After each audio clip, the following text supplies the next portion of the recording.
right, good evening, everybody. We're going to start the March 25th, 2014 Planning Board meeting. It's being recorded by Director Robin McDonald and Don Mack, our LCAT Director. Is there anybody here recording? Any seller affiliation? That being on, first up is we have an executive session, which I'd like to put to the end of the meeting. I'd like to hear everybody else's comments before we move forward with the rest of the agenda. The only comment I have is that the notice of the executive session was made mention of 5:30 as Okay. the time. And my understanding was the reason we're starting early was we could get that out of the way since we had a very long agenda tonight. Okay. Any comments? With the executive session, I just have always seen, especially with the Board of Selectmen, that they're at the end of the meeting, and hence you close the executive session, close the meeting, and head out. Right. Sandra? I'm okay with switching it, it's fine. Yeah, I think switching is probably a good idea. I mean, I don't want to be halfway through and then at 6 o'clock have to stop Right, that's kind of how I feel. and then come back to it again. Right, I mean, come back to everything we're talking about again. All right, do we need to vote on it, or we just move along? Just move along. All right. All right, I think that's what we're going to do. We're going to table till the end of the meeting. All right. There is one thing that you need to do is just let the public know that at 5:30, the gas station project discussion has been changed to May 15th.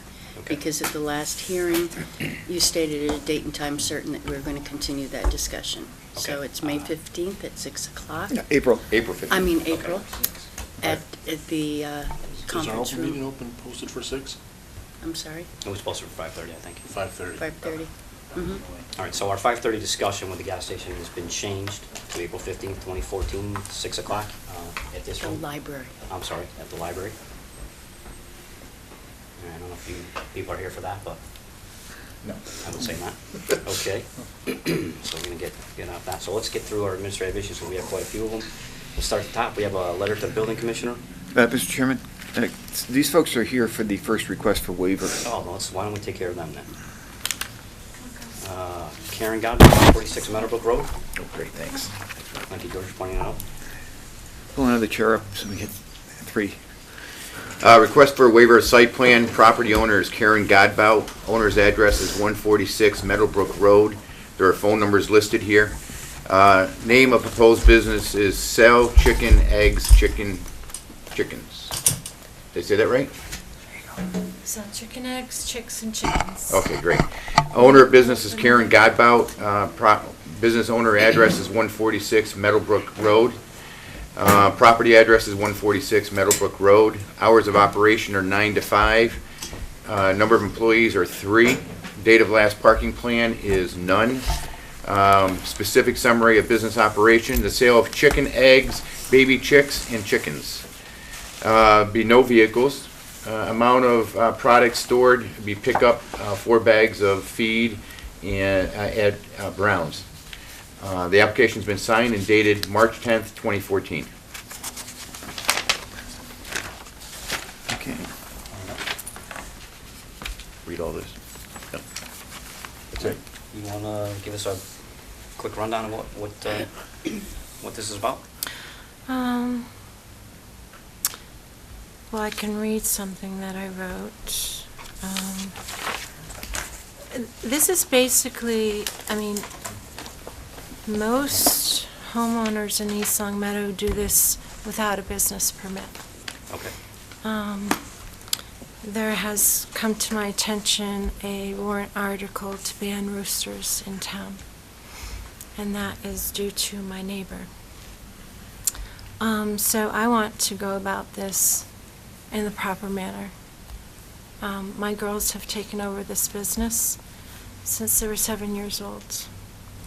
They clean the pen, they clean the coop, they take care of the chickens, they hatch out chicks with me, they collect all the eggs, I wash the eggs, we sell the eggs to friends and family. We want, Couture has stated that she wants to do a farm stand, and she wants to sell the eggs at the farm stand, and she wants to take a standing order to sell chicks that we hatch out.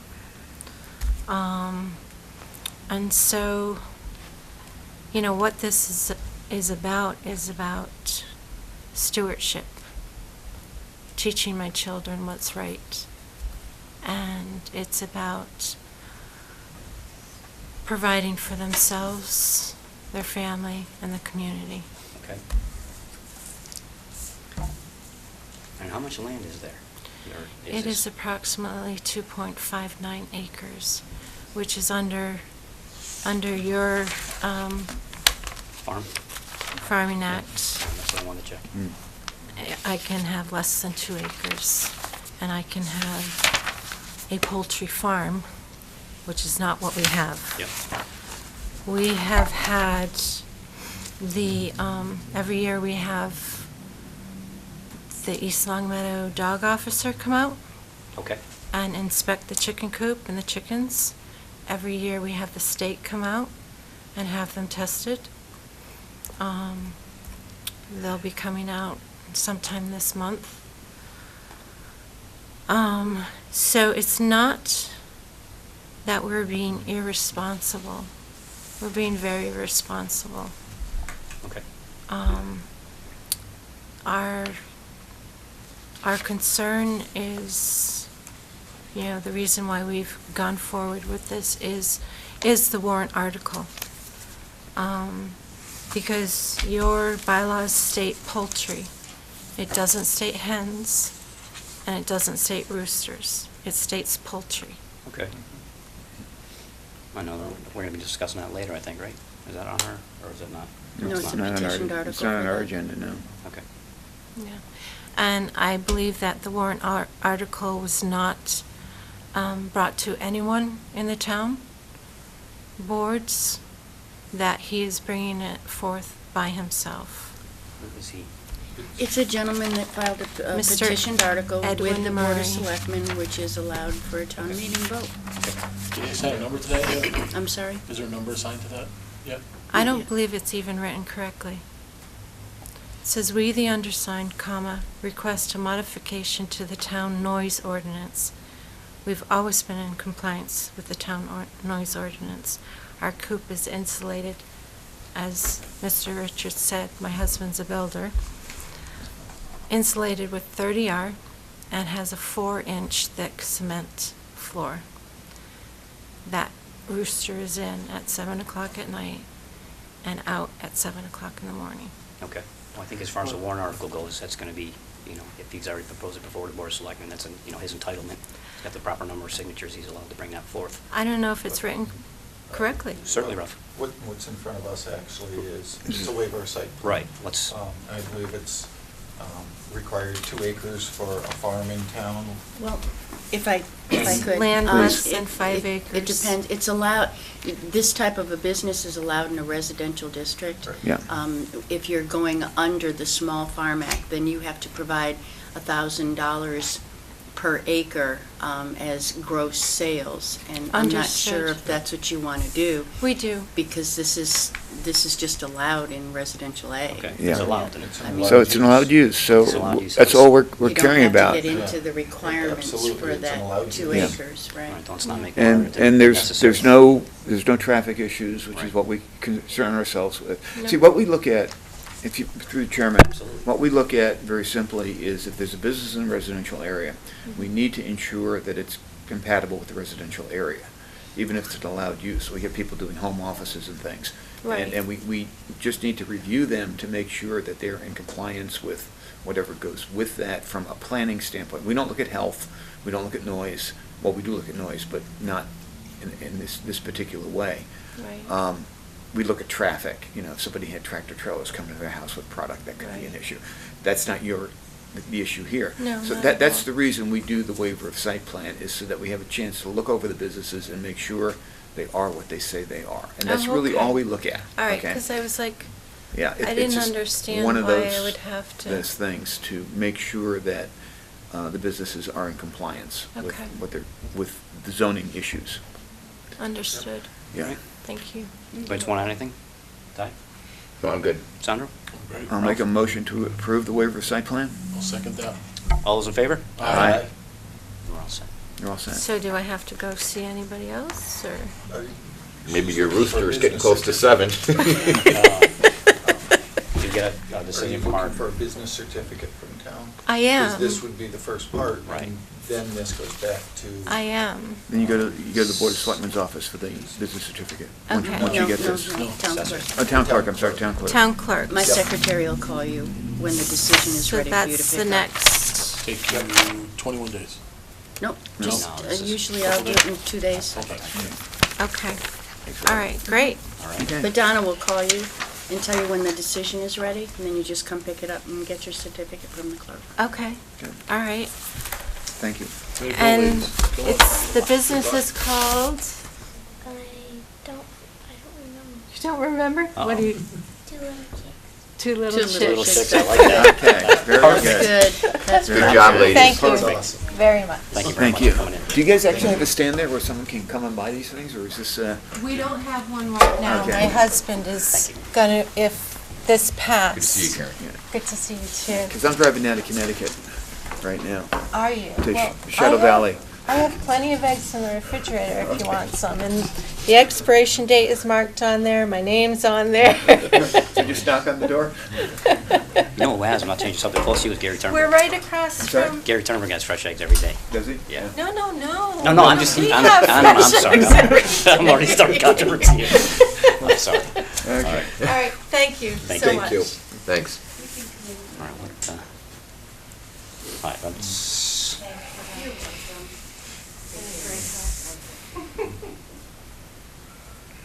oh, well, I'm just gonna shut my mouth. All right, what, are they here for a special hearing? Taylor rental, yeah, they are, but not until For Taylor rental? 6. No, I Oh, thought you all were right. talking about waivers. Their daycare at 6 Okay. o'clock. All right, let's keep going with it. All right, we got the administrative issue, the Graziano letter. Oh, we're taking it? I don't know which you want to do. Do you I was want gonna to start talk at to the top that and- with Jim? We can? That was Yes. one of George's My mistake. requests. No, let's do Ramona's Way, bond return zoning violation. That's another Yep. issue with Jim. Ramona's Way has, they still have money left in the bond, subdivision bond fund. And in order to return that, you have to make sure, the planning board has to decide whether they're in violation. And Mr. Kingston has filed a complaint with regard to, I believe, a fence. Fence. Now, I don't know whether that relates to the subdivision bond, which is for the street, or not, okay? But a fence was erected, which I believe is in non-compliance on the corner lot, because the fence does not conform to the side yard setback of the house on the corner lot. Okay. So I had complained about that to the building inspector on September 11th, 2013, and have heard absolutely nothing from him on it. Was there a permit pulled for that fence or not? I'm sorry? No permit pulled for that fence? Permit? Permit for No, the I fence? don't know if the permit was pulled or not. All I know is it's 100% solid vinyl fence, about 8 feet tall. All right, so And- this is on a corner lot on Parker Street? On Parker Street. All right, so in essence, it's probably put up by the homeowner? I expect it was. I saw it being put up on a Saturday, so. Okay, and I'm reluctant to hold up a bond because of the zoning violation done by a homeowner. Yeah, I would agree with that. But I don't know where we stand legally. I mean, the bond is really for the street and Correct. for the infrastructure, not for the Right. individual lots. Yeah, I think they're two separate issues, but I would care to hear everybody else's comments. I'm with you, that's a violation from the homeowner, not from the, Right, not from the builder. Not from Not the for the builder. builder. Okay, so release the rest of Yeah, this. I don't think the builder should be held responsible for a homeowner. Okay. absolutely. So with Ramona's Way, then it's been inspected, everything else is. DPW. That I don't know. DPW's. Yeah, the street was taken, Okay. Okay. and the money was held to, for, I think it's 10%, to assure that the street wasn't going to collapse and that the trees were good. Okay. So it's And the been street held for hasn't over a year. collapsed. Yeah, it's been held for over a year. Okay, yeah, I don't think one should be held. Okay, so hostage by release the that other. bond, all right. Yep. Yeah. I'll do that paperwork and have you sign it the next meeting. All right, Stop and Shop Peapod. Mm-hmm. Excuse me, I haven't read the emails, I've been a little, Okay, I can so if you can understand. bring me up to date. Stop and Shop has.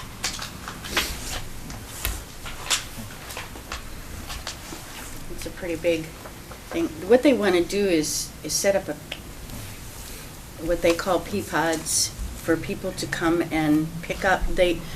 I'm not really sure as to what they want to do, but they were looking just to go ahead and do it. And it's at the Stop and Shop Plaza. They want to put bins out in the front, and where they've shown is by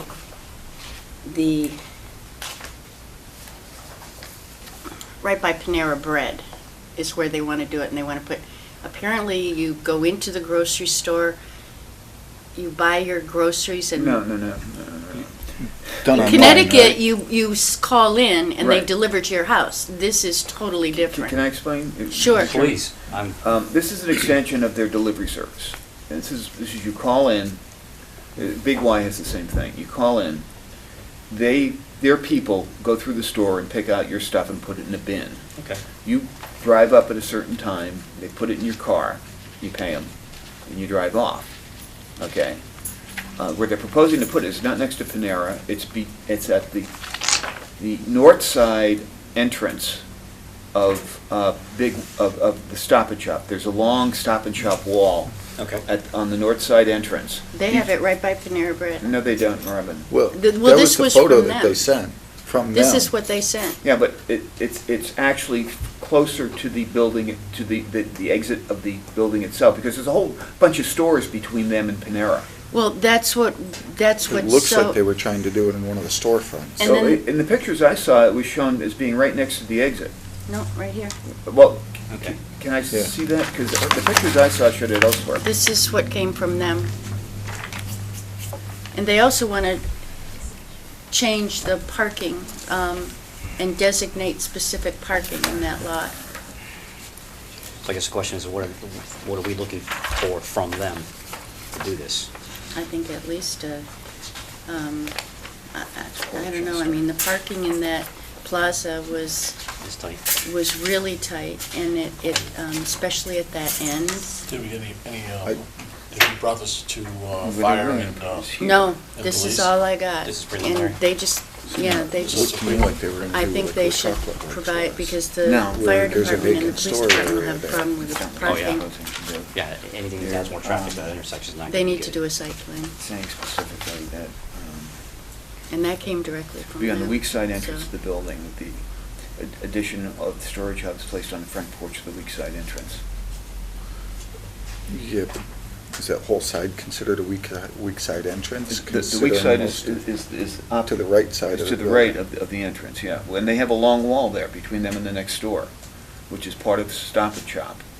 Where all the shopping carts are now, between the door and the party No, store. on the other side, they don't keep shopping carts Over there. by the yogurt store on the other side? Between them and the yogurt store, yeah. Okay, that's where they're gonna put it. They may have messed up their photograph here, but in fact, what they were. They've also no, you shown- can- No, I'm sorry, you can see, there's an arrow here, and then you can see where the boxes are, next to the exit. But you see what they've done, what they want, what they're asking to do to They've the got an arrow in parking the area boxes here, too, see? Yeah. where it Yeah, says, the you arrow, know, there's the- designated George, that's parking. the Pickup side where the parking party arrow store is is. to Yeah, there. absolutely, it is. I'm sorry? That's the side where the party store is. Yeah, between them and the next store down is where they Mm. want to put the boxes, the racks for the boxes. And then they want to designate certain parking spots next to that, just for that. Mm. And I think that's one of Robin's issues, is that the plaza owner would have to agree to designating those spots just for them. Would be one of my Because issues, too. everything else in the Yeah, it's a plaza is busy open to area anybody. right there. Right. For any Right. store. An arrow there Okay. showing it. So I think, I would agree with Rob, we need to discuss it with them. But Well- if you have to look really carefully to see the arrow, it's very Yeah. faint, but it is shown on It is there. One of the things that I did read in there was, unlike Big Y, this actually comes from a different facility. They don't Yeah. go through the store and shop. Right. It's actually done through a warehouse or whatever, Right. and they bring it there, they offload it into the bins, and then people come to pick it up. So you've I got guess they're looking to have delivery, too. So you cameras got out there. more traffic. Right. Yeah. That doesn't make any sense to me. Yeah, and I understand the concept, but I just don't think that's the place for it. Well, I can see, Well- I see the concept, I just don't see the logistics of bringing it from No. a warehouse down there when it's already there. Well, that's their, Yeah, Yes. that's, their concern. I mean, the reason they do that is it's cheaper to pick in a warehouse than it is at a store. Okay. my concern would be the parking, especially designating certain spots in a certain area. I think whoever owns the shopping plaza would definitely be interested in knowing that certain spots are being designated, and as a planning board, I think. As a guy involved with this kind of business, shopping center business, I would bet my bottom dollar that they've already had dialogue with the landlord before they submitted this to us, but we need to know that. Right. Yeah, police and fire are not gonna be happy with it either. Mm. Just- We'd also need to know the additional traffic with trucks, Mhm. because right now, all their truck traffic is to the back of the building, or almost all of Right, it.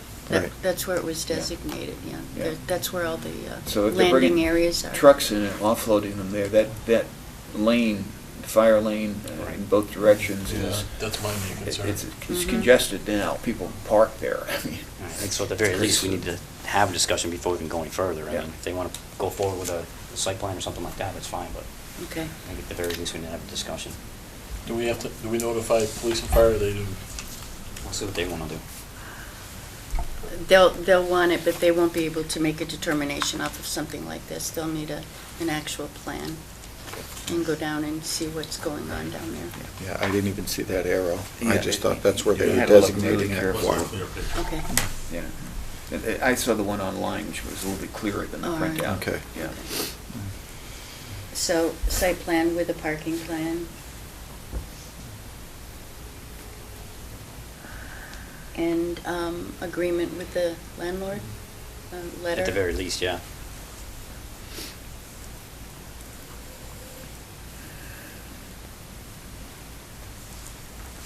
Am I wrong? Okay. All right. Mhm. Zoning revisions from the committee? the I'm not signage? sure whether any of you had an opportunity. I just basically wanted to bring I it have to your not. attention.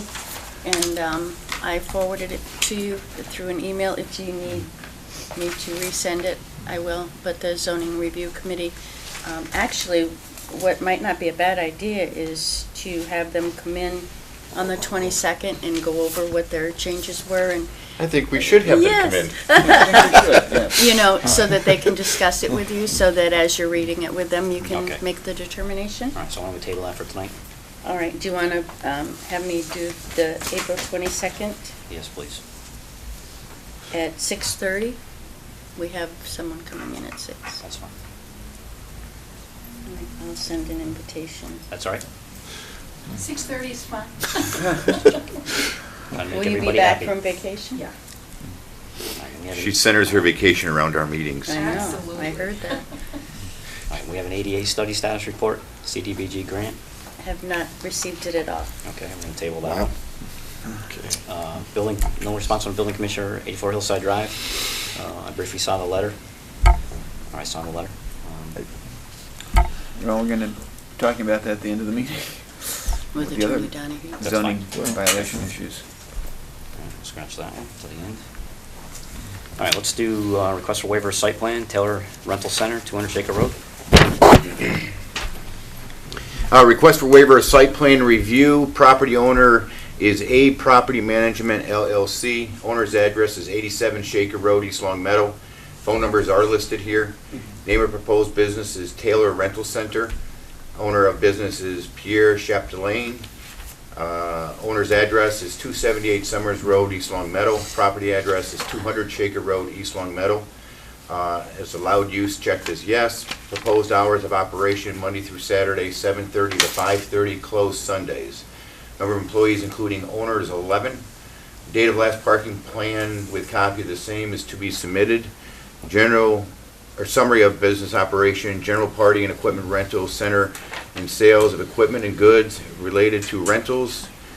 Let's see here. Owner said property, indicate the property is a special permit for, permit expired. Signatures are here and it's dated March 24th, 2014.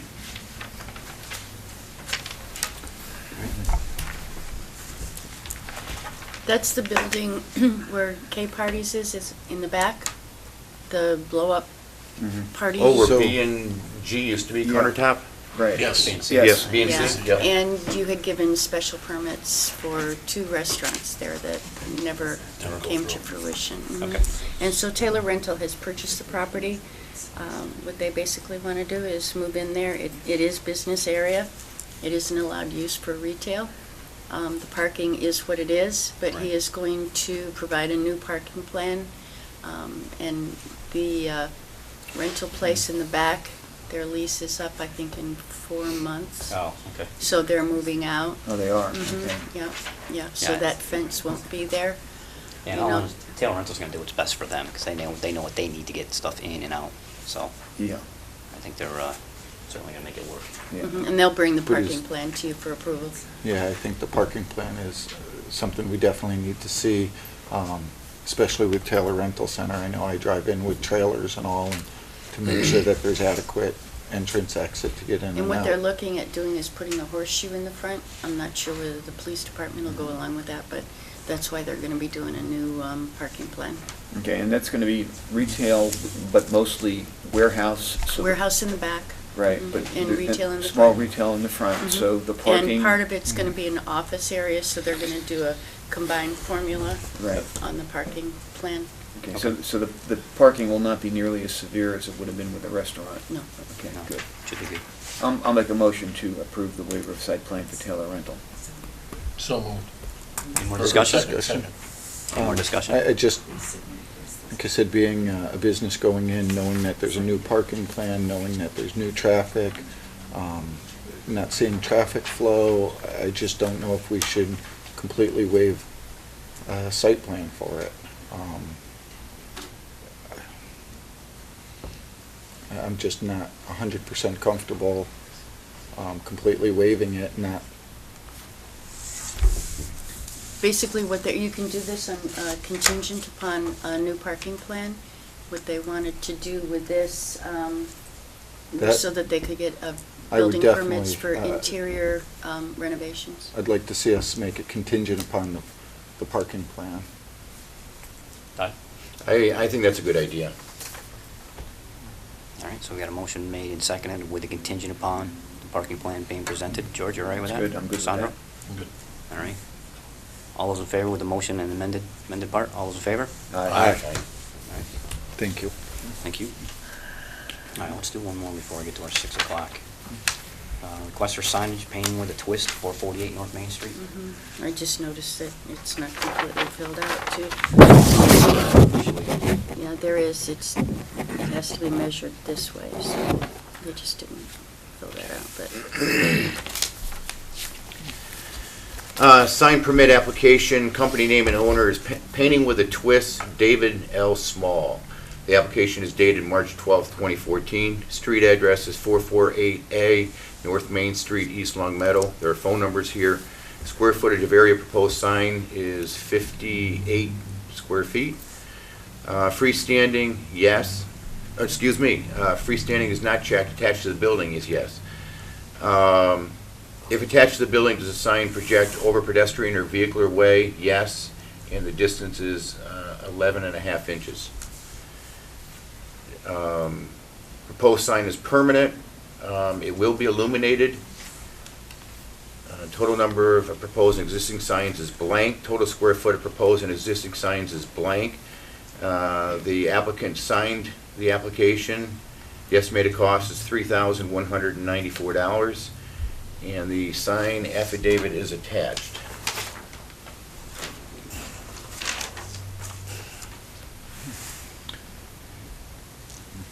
Meets all the criteria, signage, dimensions. Does it say whether it's internally illuminated, externally? It just says illuminated, yes. That's gonna be internally. I mean, I would assume I it's would assume that too. Yeah, it's internally, internal. but, okay. They all are in the shopping center. I just want to make sure that if it's not, it doesn't say it, that Yeah. all of a sudden you don't have 2 spotlights on it. Yeah, I don't But assume the it shows it landlord- on here as Yeah. being Shows internally. it right there. All right, well, meets all the criteria.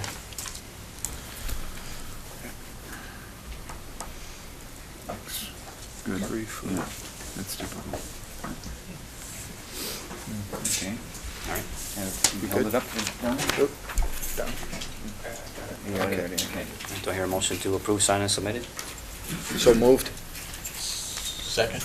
All those in favor? Aye. Aye. Thank you. All right, jump to our 6 o'clock. The public hearing for Lindsay Rosado, 439 Porter Road for a home daycare. You want to come up and read some stuff into the record? East Long Meadow Planning Board public hearing. The Planning Board of the Town of East Long Meadow will hold a public hearing on March 25th, 2014 at 6 o'clock in the hearing room of the Town Hall, 60 Center Square, on application for a special permit of Lindsay Rosado to operate a family, how do they do, Rosado. girls? Rosado. Rosano, excuse me, to operate a family home daycare on the property located at 435 Porter Road. Information regarding this application is on file with the planning board and available to the public. 439 Porter Road. 439, I have dyslexia, Okay, sorry. that's okay. As long as you have the right Sometimes a one. 9 looks like 6s. All right, do we have anything for police, fire? No, I unfortunately. wanted to bring that up to you. I received the bill from the reminder, and they have my number listed wrong on there, because I haven't heard from fire or police. I don't know Okay, if they were giving fire them a- was on their way to your house and the fire truck broke down. Oh. Because nobody contacted me. Either Yes, they called. Okay. yes, they That's were fine. on, they Because we were were on like, their oh, way. we should have and the had fire that truck already. broke Really down, glad it so- wasn't on fire. Yes, absolutely. You know, Ben called me, and Okay. the safety officer has been off. Okay. So they will be calling you. I just It's- noticed the wrong number on the reminder, and I want to make sure. that we- Okay. All right, we're going to open up for discussion. I'm going to have you guys, your name and address for the record. If I Certainly. just could, it says 439, 439 Porter. right? My phone number Phone on it, number. it said 345, it's 315. Oh, I then don't know that's if why they they couldn't. transcribed it right, or They maybe it couldn't did- get a hold of you That's, because yeah, that's. I just saw that when the bill All came in right, from the reminder. Oh, you know what? I think she had trouble reading your writing. What is the number? 315 0561. 1500561. Okay, it'll be Captain Cody, Ben Cody Okay. from the fire department, Perfect. and Sergeant Bates from the police department. Okay, All right. yep. All right, so we're going to open up for discussion now, your names and addresses. We'll discuss it among the board because it's a public hearing. We'll open it up to the public for comments, then we'll bring it back to the board for further discussion and/or a vote. So with that being said, name and address, and tell us what you want to do. Lindsay Rosado, 439 Porter Road, East Long Meadow. We're looking to open a family daycare. We have a license for 10. I've redone my whole basement. That's about it. All right. This, I'll start with George. George, you want to? This is the front end of the Lemansky lot? I believe, so. I don't know Lemansky. He- I bought it from Campaneri. Okay. Yes, I believe Oh, he this bought is- all the property and his, Yeah, yeah. right, this is the one that was split off in front. This is the, Right first postage. this is the new house? No, Oh, the one that he the gray bought the house. land with, Yep, yeah. okay. So they've got plenty of room in back. Yeah, I know the property. Tons of it. So even with the subdivision behind it, you got plenty of room. Okay. So I have no issues. It's, and it's Porter Road, but people will be actually pulling onto your lot to drop off the kids, right? Yeah, we're far back, my driveway, I have Driveway's pictures, long. comes Yeah, it is down, and pretty far then there's a back. big parking. Okay, good. If I could, Mr. Chairman, the difference between a daycare for 10, which is a large daycare, and daycare for 6 is, which one of you has for 10? Nicole Rosario has for 10. I have for 10. And We you both are- can't be licensors Yeah, we in both one can't be home. providers. One has to be a provider, one has to be an assistant. There can be 2 providers for 10, there has to be a provider and an assistant. And if you have more than 6 children, there has to be 2 of us. Okay. I don't know, one's for 6 and one's for. How many children do you plan on It's having? because she can, say if she's by herself, she can only, Six. we can only have 6 children by herself. She can only have 6 too, Yeah, Yeah. so both of us can only have 6, but if both of us are there, then we're allowed to Because have I'm the 10. assistant, so I would have to, I'm listed as the assistant, so I would have to come in after 6 to be with her. She can't be there by the state with more than 6. Right. All right, There's a thing from the state here for 10, so. Also, we have a license for 10, but she has a child and I have a child, so we can only have up to 8 outside children, because our kids count in the Good. roll. Right. Okay. So is it a large daycare that they're looking for, or? Would have to be. Yes. Yeah. Right, George, I know, is there anything else you want to add? No. Ralph? No, actually, my questions were just answered. All right, Sandro? I think there were just, how many kids do you guys have now, right now? Well, we're like enrolling now, but I think we have, besides our own 6 or 7, but nobody full-time.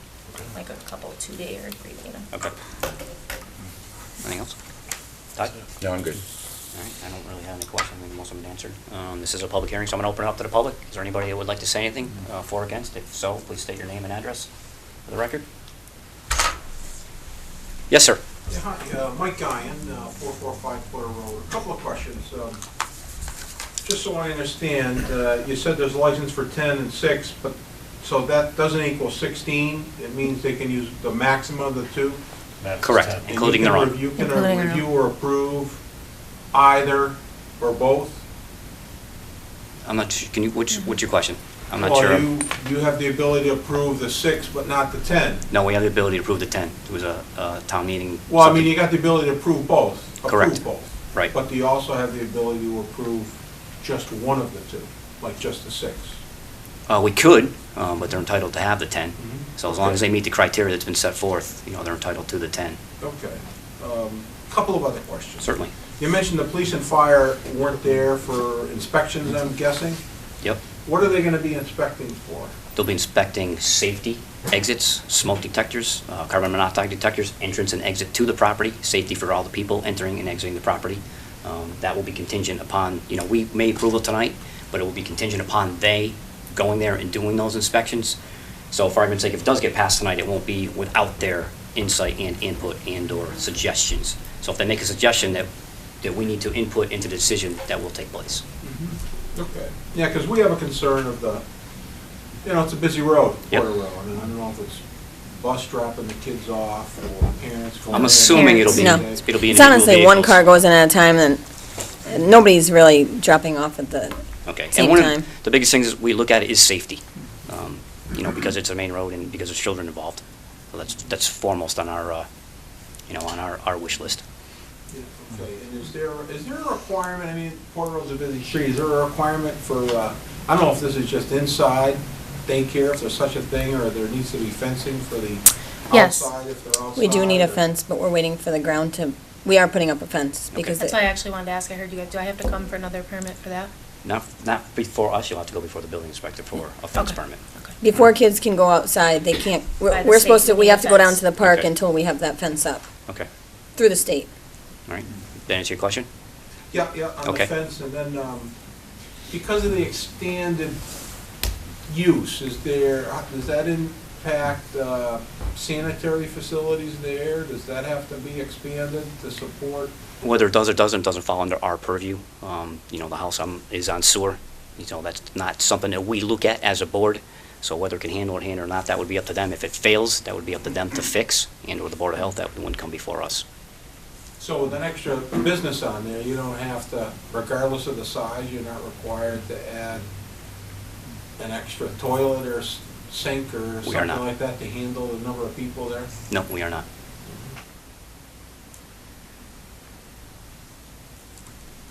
Okay. those All are right. My questions. Is there anybody else that would like to speak? All right, I don't see anybody. I'd like to bring it back to the board. I have no objection, it sounds like it's good. The only comment I would make for these young ladies is to make sure that the fence, that you check with the building inspector to make sure that the fence conforms to the zoning requirements for fences, Okay, okay? okay. And that's all. Okay. Be specific on what type of fence you're gonna put up to. And where it's going to go. Okay, Yeah. so I just come back to and explain that to them and they'll direct me? Yep.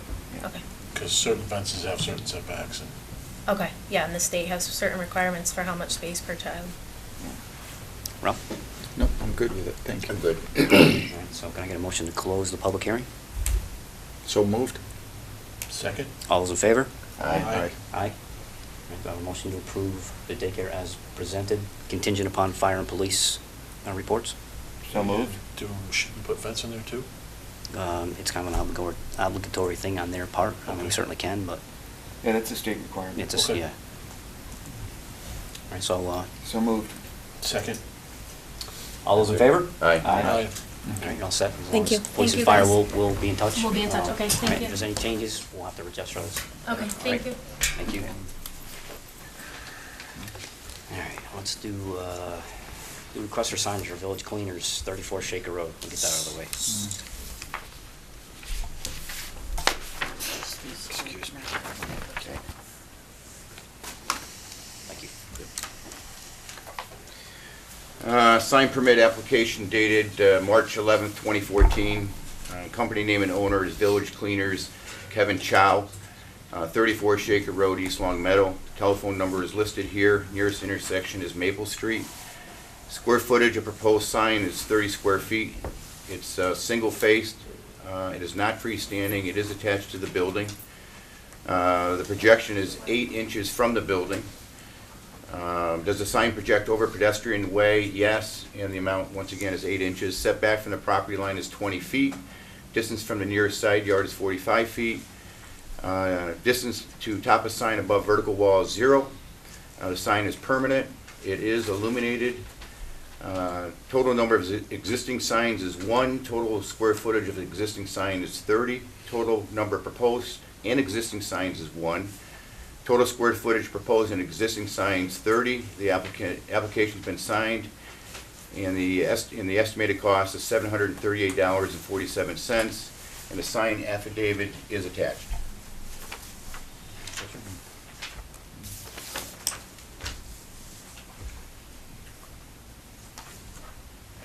All right, so it meets all the criteria, footage,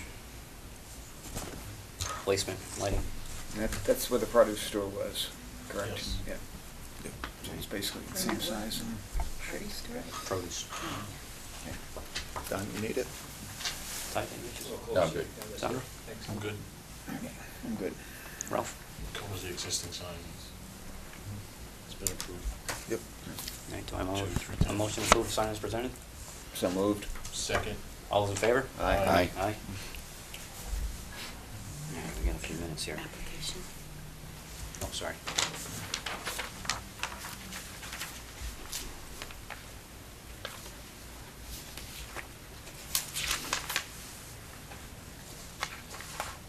We can start at 6:15 until 6:15, so, You Well, can. The request we can. oh, good point. All right, we'll do 6:15, a request for waiver of site plan, Long Meadow Landscaping, 64 Maple Street. I'm going to recuse myself from this. Okay. Would you like to read? Please. Yeah, Joe couldn't make it today. This is a request for waiver of site plan review. Property owner is 7 Road Stations LLC. Owner's address is 7 Mosher Street, West Springfield, Mass. Name of proposed business is Long Meadow Landscaping. Owner of business is Joe Alexopoulos. Business owner's address is 1200 Converse Street, East Long Meadow. Property address is 50 Maple Court, East Long Meadow. Property district is industrial. Proposed hours of operation, spring, summer, 7 a.m. to 7 p.m., Monday through Saturday. Number of employees, 2 to 4 people. Summary of business operation is landscaping and tree removal, parking of vehicles and equipment, small mulch pile, and log stack. That's it. All right. Anything you want to add to that, Mr. LaFave? No, that's good. All right. Anybody have any comments? One question. Certainly. I've seen 2 different addresses to this, one on Maple Court and one on Maple Street. Which is going to be the main It's Maple address? Court. Maple Court? All right, for the record, name and address. Oh, James LaFave, 176 Chestnut Street. Thank you. All right, so the official address is 50 Maple Court? 50 Maple Court. Okay. Thank you. Ralph?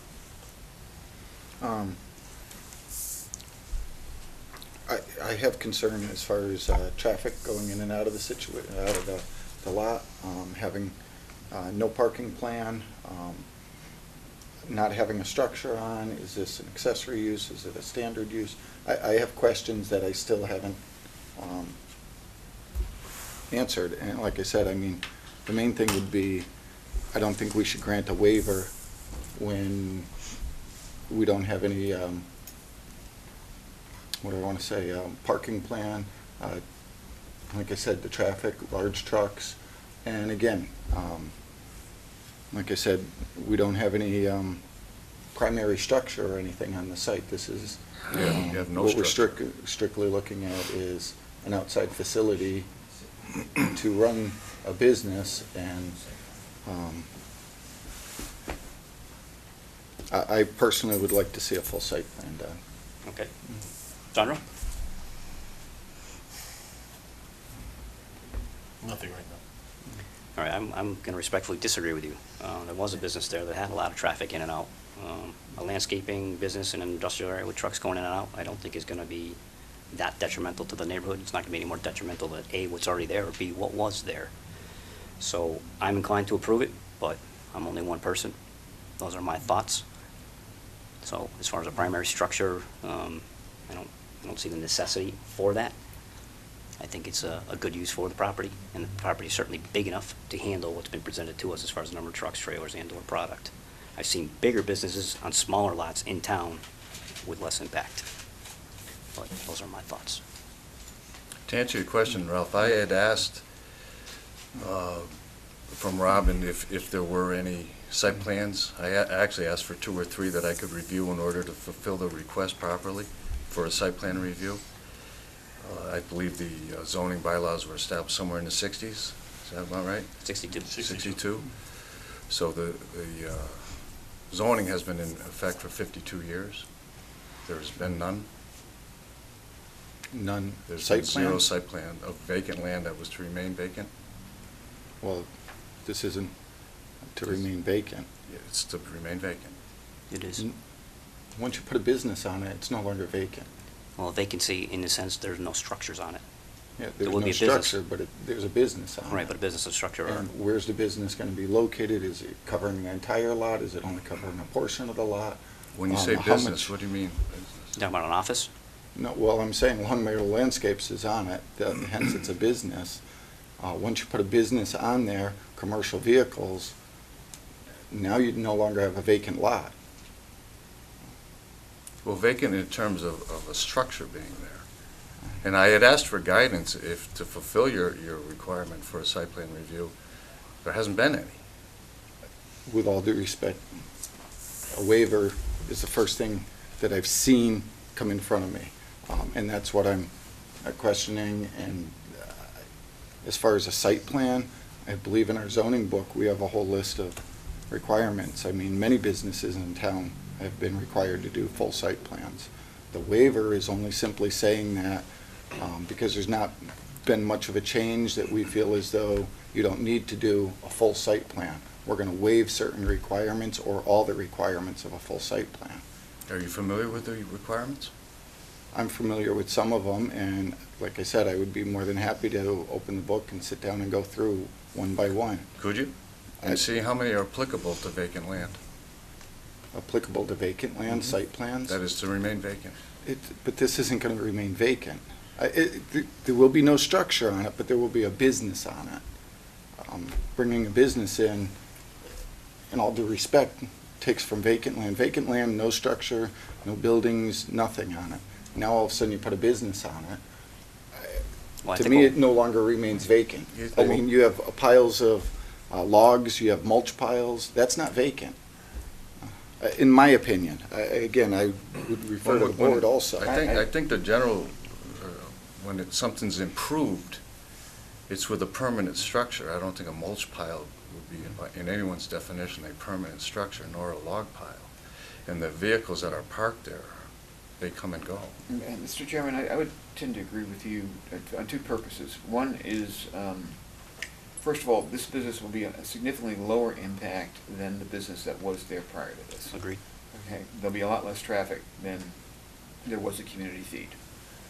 Secondly, we've seen this kind of operation occur elsewhere in town, specifically on the Community Feed, the new Community Feed lot, where Tree Service was utilizing a portion of their parking lot. A.W. Brown. A.W. Brown, I'm sorry, A.W. Brown, not Community Feed, A.W. Brown, where And WB Hill was another one.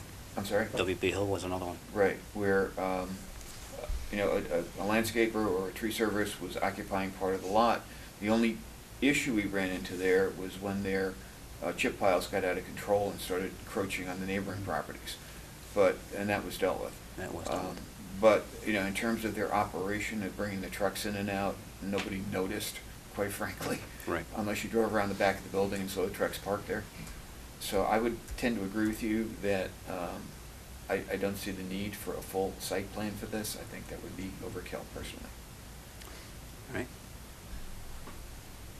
Any more discussion, or can we put approval before a vote? So I like the fact that the portion is getting used. I tend to agree with both of you on the traffic. I don't see it really bringing any detriment to the neighborhood. As long as everything is kept under control, I think it should be fine. All right, I mean, obviously, if there's an enforcement issue, that's not our problem, but if it gets out of hand, you know, I'm sure it will be brought to your attention by, hopefully, the zoning enforcement officer, if in fact it does get out of hand. Or the Board of Health. Or the Board of Health, correct, which has happened in the The other past on other direction, sites. yeah. So, As 50 Maple Court, does a portion of it exit out onto Maple Street also, or is it, No. it's separate lots then? It's fenced in. It's fenced in? It's all fenced in, yeah. which helps even more, I think. Which I like. I think that's perfect. At least until the last There snowstorm. there also, there is no power, there's nothing there, so they're not doing any work there. I mean, they're not maintaining vehicles there, is what I mean.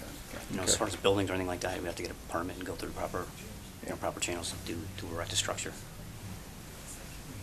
Right, so, do I have a motion to approve Long Meadow Landscaping at 50 Maple Court? So moved. I'll second that. All those in favor? Aye. All those opposed? You're all set. Thank you. Thank you. Thank you, Jay. All right, we're gonna jump right into our public hearings for our proposed zoning bylaws for May 19th, 2014 town meeting.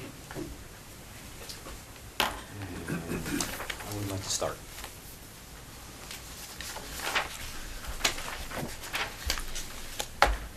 Town of East Long Meadow Planning Board Public Hearing. The Planning Board of the Town of East Long Meadow will hold a public hearing on March 25th, 2014, beginning at 6:15 PM in the hearing room of the Town Hall, 60 Center Square, to discuss the following proposed zoning bylaw changes to be presented at town meeting.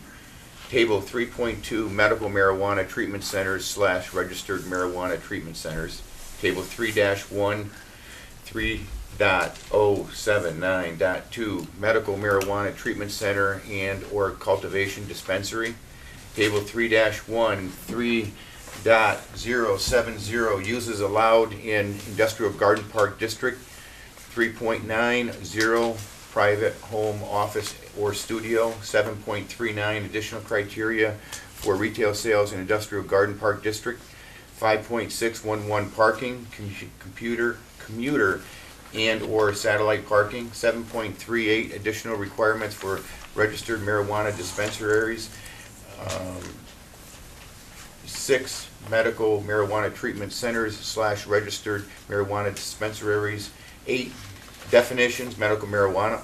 The full text of these proposals are available for review by the public at the office of the planning board and/or the town, and/or the office of the town clerk, Monday through Friday, 8 AM to 4 PM. All right, shall we take these one at a time? And first up, we have the medical marijuana. We talked about this before. This is what we've come up with. You guys have all had a chance to look at it. Any thoughts, any changes, any things that you think have been missed? I'm sorry, are you in section 6? Oh, yes, we are. Yes, we are. Sorry, 6.0. Medical marijuana treatment centers / registered marijuana dispensaries. I think the key point or the key issue, if you will, in all of this, I mean, there's a lot here, most of which is fairly standard based on what other towns are doing and guidance from PVPC, is the issue of the buffer zone. And I agree with the 500 feet. I think that a location can be found that can be done with that 500-foot buffer zone. And assuming that the Attorney General goes with it, other towns have gone 500 feet. I think it's a reasonable requirement. All right. Ralph? No, I looked it over. I think it's good the way it's written. I'm satisfied with it. Sandra? I'm good. It mimics other towns. I think it'll work. Aye. I'm fine with it the way it is. And I'd just like to, for the record, state that the reason we're doing this is because we're not allowed to ban them, and therefore we need to regulate them if we're going to have any control over, should someone wish to cite it in town. So this is something that, it's not saying that we're encouraging people to cite here, but we're not allowed to ban, and therefore we need to regulate. Okay. Because this is a public hearing and open up to the public, I would ask you to state your name and address, any comments that you'd like to make. Yes, ma'am. Hi, Marilyn Richards. Address? 342 Pinehurst. Thank you. Sorry. Question, I actually want to comment more on 7.38, but in section 6.03, you're going to the trouble or the care of creating a facility that doesn't have windows. My assumption is that's because this is a process that you want to keep very private, if you will. The location of the building or the distribution center is protected from or placed to protect residential zones, to protect children, to protect churches, Yep, schools. Correct. So the whole focus is to permit and welcome this type of use in our town, but to be careful about where it's placed and to be careful about placing restrictions on that use based on what the law allows you to do. Correct. Okay, that's all I want to say until the next section. Okay. All right, is there anybody else who would like to speak on this article? All right, there being none, I guess we'll close the public hearing for this article. Do I have a motion to close the public hearing Make for a this article? motion to close the public comment period for this article. I'll second that. All those in favor? Aye. Aye. We don't vote on these one at a time? That'd be easiest, rather than save it to the end. Is there any more discussion on this article before we? None by me. Aye. None by me. Sandro, Ralph? Fine. All right, do I have a motion to approve the bylaws presented? So moved. Second? All those in favor? Aye. Aye. All right. What do we have next? 7.39, additional criteria for retail Section sales? 7 definitions. Oh, I'm sorry, section 7 definitions. Oh, section 8, I guess, sorry, section 8 definitions, the next one in my pile. What I can't count eyes. about private studio? I think we'll finish up with the marijuana stuff first, and then we'll get to that. Okay, all right. My bad. Okay, definitions. Got different definitions for drug paraphernalia, edible marijuana, marijuana in of itself, marijuana infused product, medical marijuana treatment center. Obviously, you guys have all had a chance to read the definitions. Anybody want to make any comments? My only comment is that these definitions come directly out of MGL Chapter 94C. These are the state definitions, and all we're doing is reiterating them to make sure they're clear in our bylaw. Personally, I don't necessarily like the wording or the grammar that's used in them, but this is what the state is using, and I think we have to be consistent with what the state says. I agree with that. I would agree. I agree. Ralph? I'm Sandra? good. I'm good. All right, again, it's a public hearing. Is there anybody who'd like to speak on this, as far as definitions go? Oh, Yes, ma'am. not definitions, I'm sorry. Okay. All right, so I'm going to close, do I have a motion to close the public hearing on the Close definitions? public comment period. Comment. Commentary, thank you. Got in Second? trouble with that. I am. All those in favor? Aye. All right, and do I have a motion to approve the definitions as presented? So moved. Second. All those in favor? Aye. Okay. All right, now we're going to 7.39. Is that, 1.38. 3-8. 3. Also, additional requirements for registered marijuana dispensaries. All right, there's a list of things here that kind of coincide with what we've already discussed. Again, I know all of you had a chance to look at it. These are the special permit requirements. These are special permit requirements, thank you. Mhm. Okay, so I'll open up to the board for discussion before we go to the public. Again, we've discussed this extensively. I'm happy with the wording that's here. Ty? I'm fine with it. I'm good with it. I'm good. All right, I'll open up to the public once again. Anybody want to speak on the floor behalf? Yes, Mrs. Richards. Marilyn Richards, 342 Pinehurst. I have a question about, now this is a special permit criteria for the registered marijuana dispensary. Under item 2, section A, it talks about cultivation of marijuana for medical use, horticulture, special permit not required for sites meeting agricultural exemption standards pursuant to Chapter 40A. My question to you, and based on your answer, I might have a comment, please, but are we to assume that all cultivation of marijuana is only done within an approved registered marijuana dispensary? I believe it is. So, you believe it is? Okay, I just, the reason why I say that is you are exempting agricultural uses, which I understand, as they're exempt from our current special permit criteria for anything in town. Would a farm in our community cultivate marijuana? That's a good question. And if I could just add Certainly. one thing to that, that, and this is going back to the general requirements.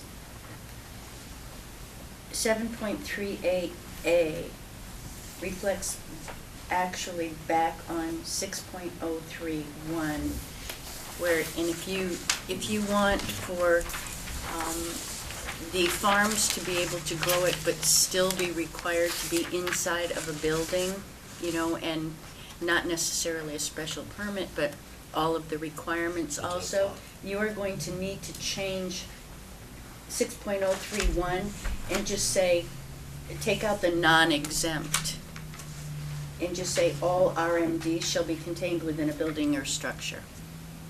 That means that even if they're on a farm, it still has to be inside, it can't be outside. If you leave non-exempt and you're exempting the farms from being able to grow it, and I think that the exemption for farms is because of the district, because you're limiting every other facility to the industrial garden district. The farms can be exempt so that most of our farms are in residential district. To be able to use it, however, in order to make sure that it's still inside of a building with no windows and away Okay. from schools, you're going to have to take out the non-exempt word and just say that all of them shall be contained in a building. So that's something that you might want to think about, but I think one goes hand in hand with the other. I think we have to be careful here because we're dealing with two separate state laws that govern here. One is the state law relative to agriculture, whose exemptions we're not allowed to override. And the other is the state law regarding the cultivation of marijuana, which requires all cultivation facilities to be secure. Mhm. Okay? And really the only way to do that is to do them inside. So this was an issue that was discussed at the state level regarding the conflict between agricultural exemptions and the requirements of the law governing the marijuana dispensaries. And the conclusion was that they're going to have to be indoors because you cannot secure a farm sufficiently in order to grow marijuana out in the open. And I Okay. think that can be handled if we just take out, if the board just takes out the word non-exempt. I don't think we need to because it's already covered by state law. What is, George, what is your thought on the, or problem for taking it out? I just don't know if the Attorney General will see that that's a conflict with Chapter 40. like taking it out. Yeah. Oh. And we can take it out, and if the Attorney General doesn't like it, we'll put it back in. Yeah. All right, does that, yes, ma'am? No, I wanted to follow up, because that was one of my reasons why pointing to 6.0 in that you were making great pains to put it in an area where you would protect these other districts and these other situations. We have, under special permit, in our bylaw, we have a section that covers exempt uses, where we recognize that lawfully we can't put them under special permit. However, the town has still established criteria for those uses. And, rather than go in and say, I'm sure this is covered, our hearts are in the heart, our farms are in the heart of our community. We have houses in town that advertise their farms. And, are they allowed to grow marijuana? I don't know. And I really believe that this is something that we should get a legal opinion on. That would be my recommendation before you pass muster, just give it your seal of approval. I have no problems with any of it, except that maybe we should establish some standards for farms, that's all. Well, I think it does come back to the conflict. Well, we can take it out in section 6, and I think that'll cover it. if the Attorney General doesn't object, then we'll leave it out. If he does, we'll have to revisit it, that's all. I'll make a motion to amend the first article that we voted on, section 6.031, to strike the words non-exempt. I have a motion made. Do I have a second? Second. But further All those in further favor of- discussion? Oh, yes, certainly. So the reason we're looking at taking out non-exempt is to make sure that any marijuana that's grown is grown inside of a building. Correct. It's my understanding through the state and through reading everything that the state requires that. I don't see a problem with doing it, but I believe the state already requires. Now, from what I understand through this is there's also a little loophole to where an individual is going to be allowed to grow their own, a small number of plants for their own consumption. That's still up in the air with regard to the state? They're still throwing it just- around? It'll make it harder for the state to tax it. Mhm. Yeah. If not possible. They'll find a way. So you know where that's going. Yeah. Yes, Marilyn, We have a motion on the table. yeah, let's Yeah. get through one thing. And it's been seconded. Yeah. So all those in favor of the, I'm sorry. In public discussion, we were in the middle of it. We hadn't brought it back to the board or anything. Okay. I personally would just like All to right, hear go what ahead. she had to say before I make a final decision. I just need to have it clear in my mind that all marijuana that is cultivated in the town of East Long Meadow is in an environment that is safe and conducive to the community that we live in. Open farming, I appreciate what you're trying to do with section 6.03. If you delete non-exempt, it says all registered, or what's the RMD? Registered Marijuana marijuana dispensary. dispensaries. Are our farms registered marijuana dispensaries? Yes. Mm-hmm. They Yes. are? Yes. Yes. So, okay, if Mhm. that's clear, then, and I don't have a problem with that. Yeah, then if we I take out the feel that- non-exempt, that basically puts the ball back in our court as far as Right. approvals. Okay. To clarify that, Yep. under the state law, every marijuana dispensary needs to cultivate its own product as a part of its operation. So the Right. cultivation is considered a part of the dispensary. Right. Okay, that's the way the state law is written. So you can't have, under state law, you cannot have an individual only producing and not dispensing, or only dispensing and not producing. I needed That's- to hear that. That's Thank the you. way the law is written. Absolutely, yeah. And there's even question with the way the law is written as to whether or not dispensaries can trade among themselves.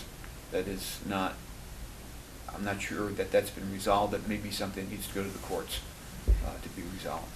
But that's the way the law is written. It's to have it all under one roof is the whole idea. Okay. Thank you. Okay. And with that, I'm satisfied. Okay. All right, we have a motion made and seconded on the amendment to the language to scratch non-exempt. Motion's been made and seconded. All those in favor? Aye. Right, now we have a motion to close the public commentary Yeah. On 7.3. on 7.38. So moved. Second. All those in favor? Aye. Okay. All right, next up, we're going to jump to 7.3. No, we have to- Didn't vote on we it. should vote Oh, on I'm it. sorry. We'll make a motion to accept to submit the article as written, 7.38. Second. All those in favor? Aye. Aye. Okay, now we can jump to 7.39.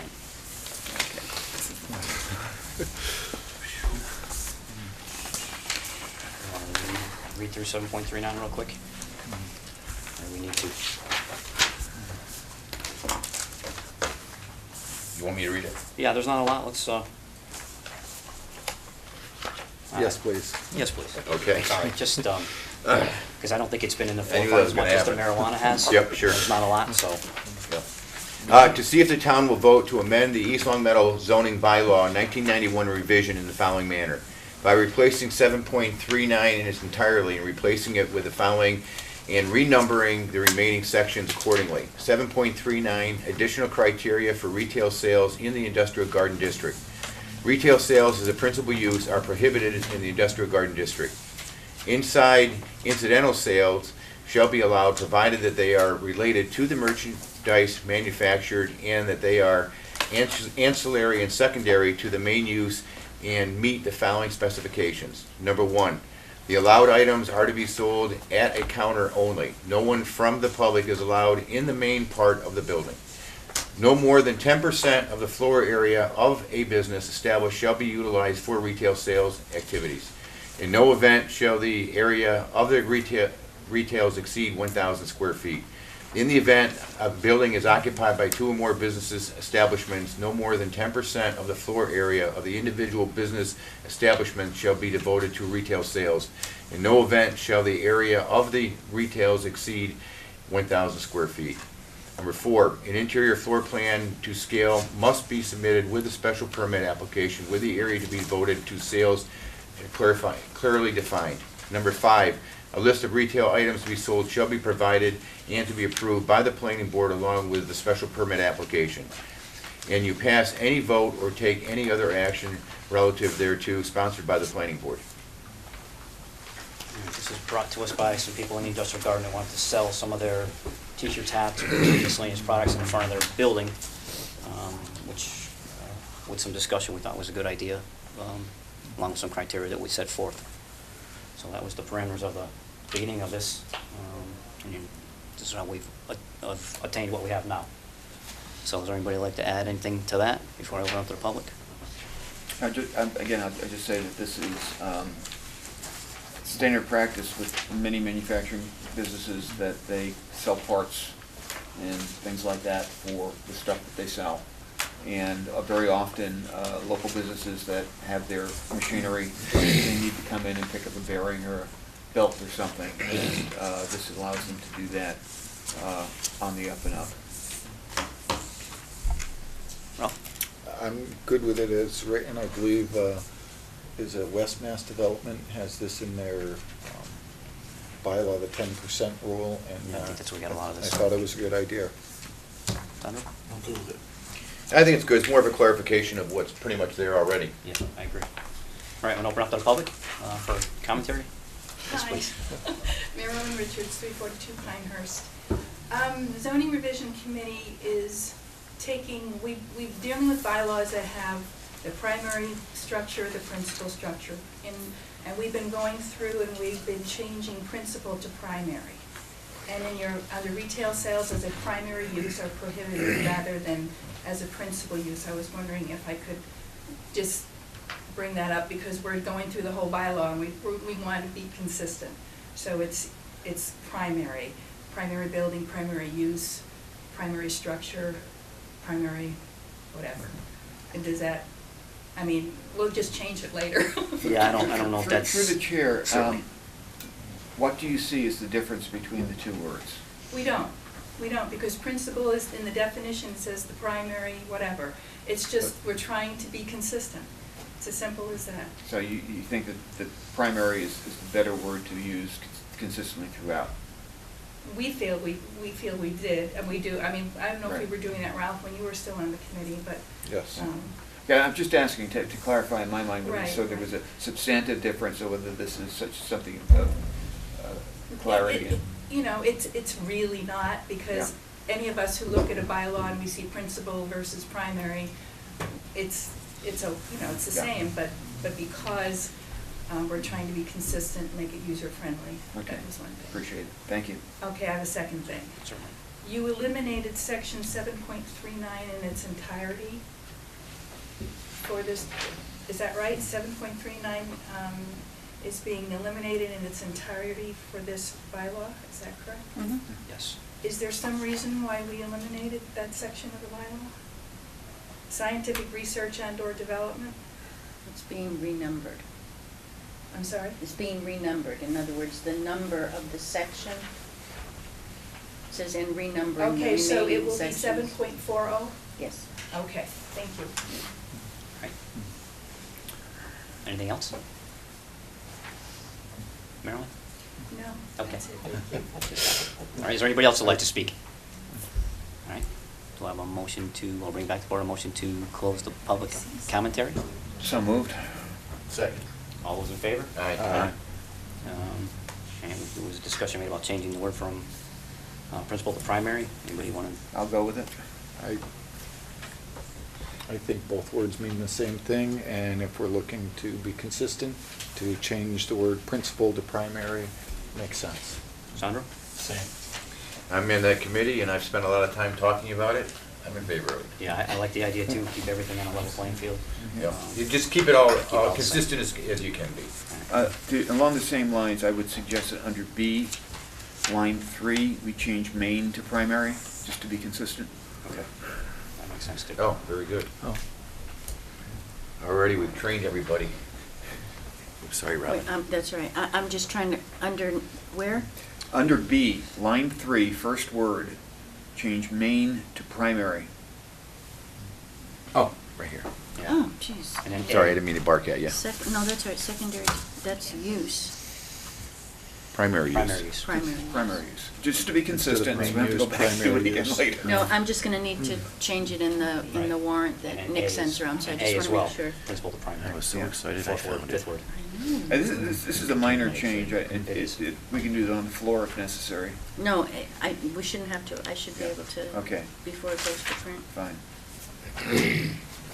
All right, do we need a motion to amend or can we just approve with the amendment? We can approve with the amendment. Okay. Any more discussion? No. Do I hear a motion? I move to go with the article as revised. Second. All those in favor? Aye. Aye. Okay. Primary wins. All right, we want to do 3.9? Home office? 3.9. There, I think that's, Yes, yes. can we get a 2-minute recess? Got us. select- Certainly. Motion for 2-minute recess? So So- moved. Second. All those in favor? Aye. Okay. Reopen the meeting. We're going to continue on. We're going to go to 3.90, private home office and/or studio. This has been discussed in great length, so I don't know if it's necessary to read it, so I'll open it up to discussion before we go to the public. This bylaw is trying to change a little bit of what we have to make it a little bit easier for people to conduct business out of their homes. Over the years, we've seen some things that probably have not been as efficient as they could be, and this is how we've arrived at where we have arrived as far as the home office and/or studio. So that being said, is there anybody who would like to add anything to what I've said already? No, I think this is consistent with what we've been doing with waivers of site plan all along, and it regularizes it and makes sure that people who are reading the bylaw know what the criteria are very clearly. All right, Ralph? I mean, the only thing that I had a concern with is, in the first paragraph, the bona fide resident, my only thought with that is we're just trying to make sure that it's actually a resident that's living there, that's staying there, and that's why the word bona fide. I think resident pretty much does the same thing, but I think I'm just cutting hairs a little bit here. Bona fide's a little bit more definitive, but again, Yeah, I agree and with splitting again, hairs, but. I don't. I didn't know if there was a difference between a resident and a bona fide resident. I don't know how you make that distinction, and I think this is written in such a way that it's as close as you can have it and still have it be enforceable. I mean, there are limits to, saying who actually is living there in a particular week. But if they're members of the resident family, they're a family member, they're a family member. Okay, that's pretty straightforward. There's state law on that. There's case law on that. It's. Okay. Ty? I've spent a lot of time with this. Sandra? I'm pretty familiar with it. It's definitely something that is needed. I think it's well written, and I think it'll work. All right, Ralph, is there anything you want to add before I open it up? No? Okay, I'm going to open up to the public for discussion. Name and address, if there is any discussion. Seeing none, I'll bring it back to the board. Do I have a motion to close the public commentary? So moved. Second? All those in favor? Aye. All right, do you want to approve the motion as presented and/or amended? So moved. Second. Pending further discussion? No? All right. I'm good So we're with going to it. leave bona fide in there? Yep. That's fine. Okay. All those in favor? Aye. Okay. And then we have the last one for the parking. Article 5.611. I don't know how to read that in. I knew that was coming. This one, I think it's new to a lot of Sure. people. To see if the town will vote to amend the East Long Meadow zoning bylaw 1991 revision in the following manner. By changing 5.611A by inserting the following and renumbering the existing sections accordingly. In all districts, any and all parking spaces located on any lot shall be restricted to the use of the business allowed on the site by its employees, customers, and other persons normally visiting the premises at any one time. There should be no commuter parking, nor shall any business enter into any type of agreement for commuter and/or satellite parking for businesses or activities not located on the site. And pass any vote or take any other action related to, sponsored by the planning board. All right, this was brought about because we were worried about casinos having parking lots, people parking their cars, having buses come and transport people down to the casino. We thought it was necessary to try to stop this before it became an issue. So that was the reason for this article, which we all seem to think was a good idea. So no discussion's been made, but is there any more discussion? I'll just add to your point that this was brought up particularly by the police chief as a public safety issue, that if you had commuter parking or satellite parking for casinos in town, and people were returning from the casinos early in the morning on buses, Pleasure. Thanks. that this would be a attraction for crime, because some of those people would probably be winners. And this would put an additional burden on the police department to have to cover those lots when the buses come back. They felt that this was a bigger issue than it appeared on the surface. And so we thought we'd try to head it off before it became an issue. Mr. Chairman? Yes, Ralph? It was brought to my attention, there's a restaurant in town that has a building across the street that, for overflow parking. Is this going to affect something like that to where if the business owns two lots next to each other and then all of a sudden are we saying, hey, you can't park over in that? That's certainly not the intent. It's not the intent, But but you're after right, it could reading be. it and being pointed out to me, I have some concerns over that to where, I mean, there's certain situations where a lot is, whether it's right or wrong at this time, it's being used like that. Again, it's, Through the chair, I make Yeah. a comment that our when we do parking plans, we do not allow off-site parking to be included in a parking plan. At all. At all. I mean, that's part of the whole site plan review, that any business, new business going in needs to have adequate parking on the site. Now, if if they own two lots that are adjacent to each other, that's okay. But if the lot is across the street, it cannot be considered as part of the approved parking under the site plan. So I don't think this contradicts that. Yeah, I think adding the language would muddy the waters, to be honest with you. Like I said, I'm just putting it out there. What if, a business has a function coming up and it's a special function, they know they're gonna need an extra 30 spots, they say to the company next to them, I know you got 30 spots open, I don't want them all parking in the street, you mind if they use it? Whether this And was here or again- not, I don't think that would change it. Oh, I yeah. don't think, that- That's why I'm- I don't think that would be a problem. Okay, I just, like I It's said, temporary. it was just brought to my attention recently, Yeah, I don't- and I wanted to bring it to the board's attention to see what the thoughts were. I'd like to keep the language as it is, me personally. But, Ty, I would like to leave it the way it is. Sandro? Okay. All right. Okay. I'm gonna open up to the public. Anybody would like to make comments and/or suggestions on this bylaw change or bylaw addition?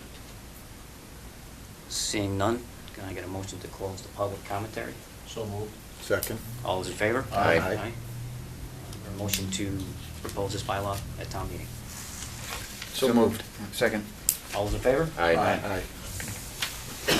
Finally, we have the tables that represent all the changes we're proposing at town meeting. I don't know if any of you have a copy or not, but it takes our zoning tables in our bylaw book, just changing them to reflect all the changes, again, that we're proposing at the bylaw, at the town meeting. It's kind of standard stuff. Start with the board, any comments? We've all had a chance to look at it. No, it looks fine. Looks good. All right, I'm gonna open it up again to the public. Anybody wanna? Yes, Marilyn? Marilyn Richards, 342 Pinehurst. Are you doing all the tables, all three, or are you just doing one at a time? Let's do all three. We can do all three. Okay, because tables 3-2 under comments, you don't reference 6.0. Is there a reason, or should we? Because 6.0 gives additional information for the medical marijuana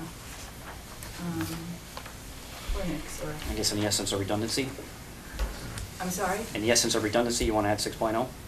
Well, if I might through the chair. Certainly. This says, see additional requirements, and in section 7 are the additional requirements. So 6.0 you don't consider requirements, it's just... But they're not additional requirements, those are the basic requirements.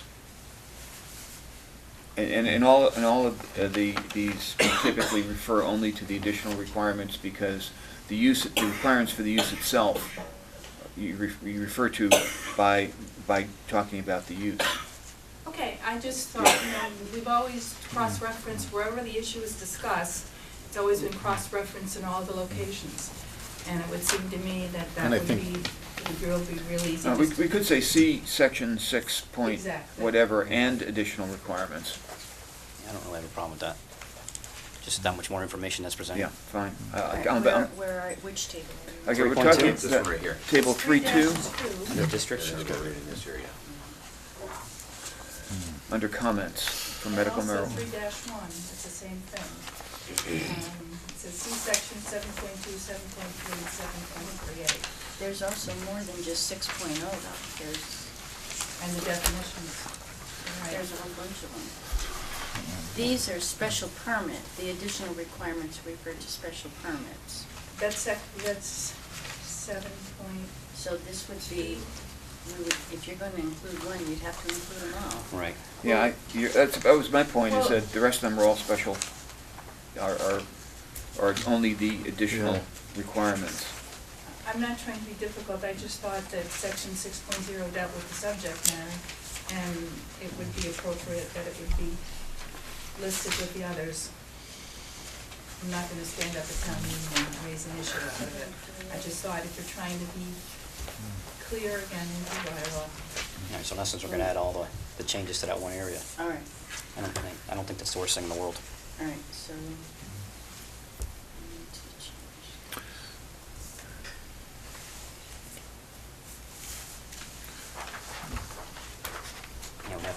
to, or add the language to 3.0972 as well.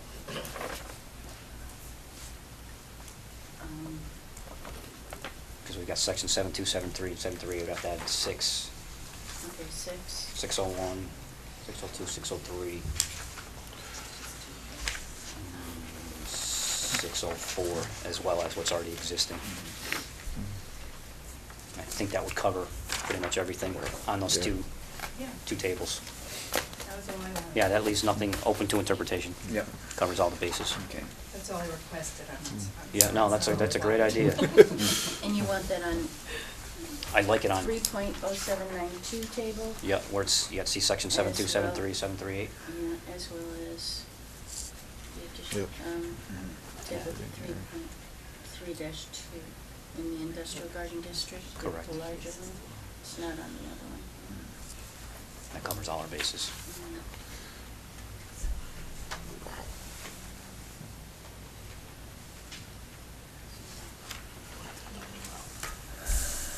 All right, is there anybody else who would add anything like that? Anything before we close the public commentary? Make a motion to close the public comment period. Second. All those in favor? Aye. Aye. Make a motion to, All right, hold on. I missed. Can we close the public commentary? George made the motion. I seconded it. Ralph seconded it. I'll make a motion Who's to, approved? 5-0. Go ahead, George. to accept the 3 articles relating to the tables that support the articles that we just already approved, As amended. as amended. I second. All right, got a motion, mode second. Any more discussion? All right, all those in favor? Aye. Okay, I think that's it for our bylaw changes, correct, for town meeting? That's it. You can make a motion to close the public hearing. So moved. Or second. All right, I got a motion to close the public hearing, second. Any more discussion before we move on? All right, all those in favor? Aye. Okay, thank you very much. Wow. Let's see. Can't wait to hear who's going to present. I nominate you for everything, so. So you just booked the cruise? Oh, we have a 7 o'clock Oh, was it 7 o'clock? for Spoitos? Yeah, why don't we take that? Yeah, he's here. Yes. Was it on there 7? Guys gotta make a living, come on. All right, we're gonna move on with our 7 o'clock special permit amendment and signage for Spoletos, 84 Center Square. How you doing? How Good are to see you? you. Good to see you. Good to see you. All right. How are you? Thanks for having me. How are you? How are you? Good. How are you? Good. Hi.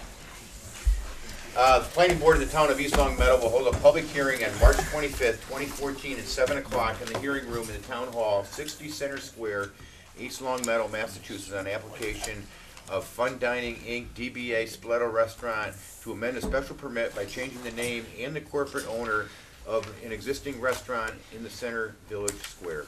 Information related to this application is on file with the planning board, available for review by the public. All right, so you wanna give us a little bit, what you wanna do, name and address for the record, please? Sure. My name is William Collins. I live at 12 Hubbard Avenue in Northampton, Mass. I've been with the Spoleto Group for 15 years and operated across the street and also the other various restaurants for Claudio. And through this whole process, I've been lucky enough to partner with him and then actually get into a position to buy him out. And so Mike Saki, the current general manager, partnered with me, and we decided to buy him out. We're going to be changing the name of the restaurant to Center Square Grill. We thought it was fitting being here at Center Square. And we're going to focus mainly on really nice fresh seafood, steaks, pasta. The seafood that we source is all going to be from the Boston market, and so we're going to be buying, right on the dock, very, very fresh. We're butchering all of our own meats. We're dry aging some of our own steaks. The burgers that we do, we'll be doing all house ground beef, and so we're really excited. I just hired a chef from down in Wildwood, New Jersey, and relocated him up. He started with me this past week, and already I'm seeing a lot of improvements in the food, and so I'm very excited about the new menu we're releasing, and I think it's going to fit East Long Meadow well. I think Spoleto had a great run, but in East Long Meadow, I think there are a plethora of Italian choices, and I think bringing it a little back towards the center makes a lot of sense. So we're excited about it. Terrific. All right, I'll open up the board before we go to the public. The special permit is for the change in ownership, change in signage. Correct. The layout of the place, the number of seats, that's gonna stay the same? All stays the same. Okay. Yeah, the restaurant has really good bones. It was a beautiful design, all new equipment 7 years ago. And so for me, any changes that you may notice in the interior would be wall art and stuff like that, so. Right, just had to ask. Oh, yeah, yeah, Certainly. yeah. All right, Todd, I'm gonna start with you. Anything you'd like to? No, it's, not, it's a minor change. Okay, Sandro? Same. Ralph? I think we're basically taking this as two parts, right? The amendment for the new owners Yep. and then the Signage, yeah. signage afterwards. Yeah, I think for now we'll deal with the And amendment. he asked me, you know, as far as the seating and all, questions already been answered. Right. I'm good with it. All right, I do have a question. As far as Sure. Spoletos, and I don't know if I'm fair to ask or not, but Spoletos gift cards, once you Sure. change the name, will you still honor Spoleto Okay, gift cards? the Spoleto. That has been asked to me. Sure, the Spoleto gift cards are going to be honored. Claudio owns 3 more restaurants. Okay. So the ownership change is completely different. As many as he'll let me honor, I will honor. Okay. And so you know, I'm working that into the deal now. All of the trade gift cards that have been dealt with for local businesses, as far as, you know, trade for landscaping, you know, whatever it may be, are being switched out to Center Square Grill gift cards. Okay. And then it's up to Claudio from there how many he'll allow me to accept, you know, as part of the transaction. Okay. And so I'd like to accept them all, but you know, I mean, that's really up to him, given the fact he'll still have 3 restaurants in operation. Okay. All right, I'm gonna open up the public if there's anything, if there's nothing else. Is there anybody who'd like to make a comment? All right, seeing none, I'll bring it back to the board. Do I have a motion to close the public hearing? So moved. Second. All those in favor? Aye. All right, do I have a motion to approve the amended special permit for Spoletos to Center Square and Grill? I'm sorry? Could I just Certainly. ask if you could, if you do choose to approve it, that you incorporate the existing special permit with all the conditions that are attached to it? Well said. I'll make a motion to approve the change incorporating the existing special permit with all of the details therein. Second. All right, any more discussion? All those in favor? Aye. Okay. Guys, thank you very much, and we're having a busy night over there. Oh, sorry. Yeah, that's right. One more. You're almost there. He's advertising. I was gonna pitch you guys to come over afterwards. Do you have- He wants free television. Are you already, There's a are you charge at for this menu that. already? No, the menu's actually gonna begin the second the license transfers, and that's when it triggers the ownership transfer. Say that as well. No, no. Some people with gift certificates should get in quick. Absolutely. Yeah. All right, we'll do the sign, then we'll get you out of here. Okay, Town of East Long Meadow sign permit application dated February 13th, 2014. Company name and owner is Center Square Grill, 84 Center Square. Nearest intersection is Elm Street. Square footage of proposed sign is 69 square feet. The wall sign is SS. Let's see, wall sign is SS. Pylon is DS. What are we looking at I here? have no idea. What does that mean? It's my signage guy put this together. I'd be lying if I told you I knew. You can say stainless Oh, steel. SS? Oh, stainless steel. Oh, I was Yeah, gonna yeah, say yeah. single-sided. Okay, Could be single-sided, Single-sided, double-sided. Single-sided, double-sided. double-sided, yeah, there we go. Okay, got it. Okay. Great guys. We got it. Well, we've worked as a team here. Yeah. If freestanding, height above the ground, pylon is existing, new tenant panel. Projection, if any, is none. Does sign project over pedestrian way? No. Setback from property line, existing pylon sign. Distance to top of sign above vertical wall is 14.5 feet, and it is illuminated. Sign is permanent. Total number of existing signs is 0. Total square footage of existing signs is 0. Total number of proposed and existing signs are 2. Total square footage of proposed and existing signs is 69 square feet. The application has been signed, and the estimated cost is $3,700, and the sign affidavit is attached. Picture. Yep. All right. This basically gonna replace what's there. Yep. Oh. There's also. Yep. Okay.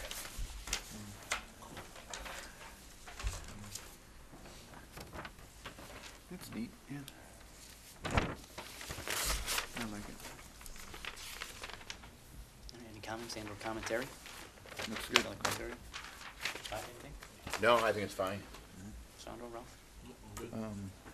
Red LED lighting.